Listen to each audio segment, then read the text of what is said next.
Persevere and prosper. He that seeks, shall find, and to him that knocks shall be opened, says an old Arab proverb.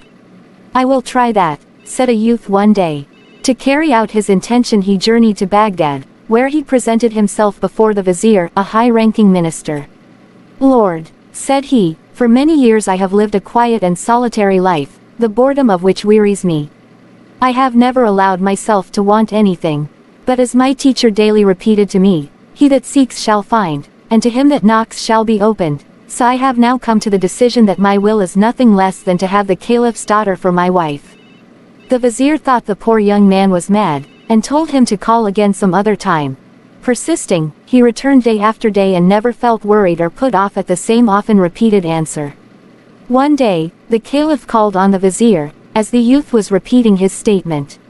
Full of astonishment the caliph listened to the strange demand, and being in no humor for having the poor youth's head taken off, but on the contrary, being rather in a good mood for a bit of fun, his mightiness said, for the great, the wise, or the brave, to request a princess for wife, is a reasonable demand, but what are your claims?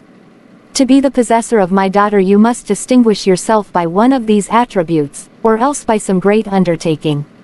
Ages ago a gemstone of priceless value was lost in the Tigris River. He who finds it shall have the hand of my daughter.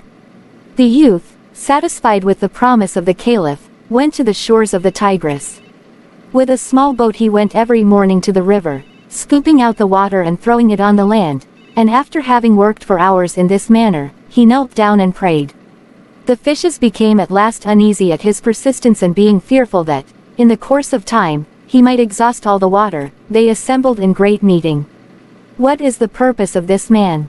Demanded the king of the fishes. The possession of the gemstone that lies buried in the bottom of the Tigris, was the reply. I advise you, then, said the aged monarch, to give it up to him, for if he has the steady will, and has positively resolved to find it, he will work until he has drained the last drop of water from the Tigris, rather than deviate a hair's breadth from his purpose. The fishes, out of fear, threw the gemstone into the vessel of the youth. As a reward, he received the daughter of the caliph for his wife. He who earnestly decides on something and persists, can do much.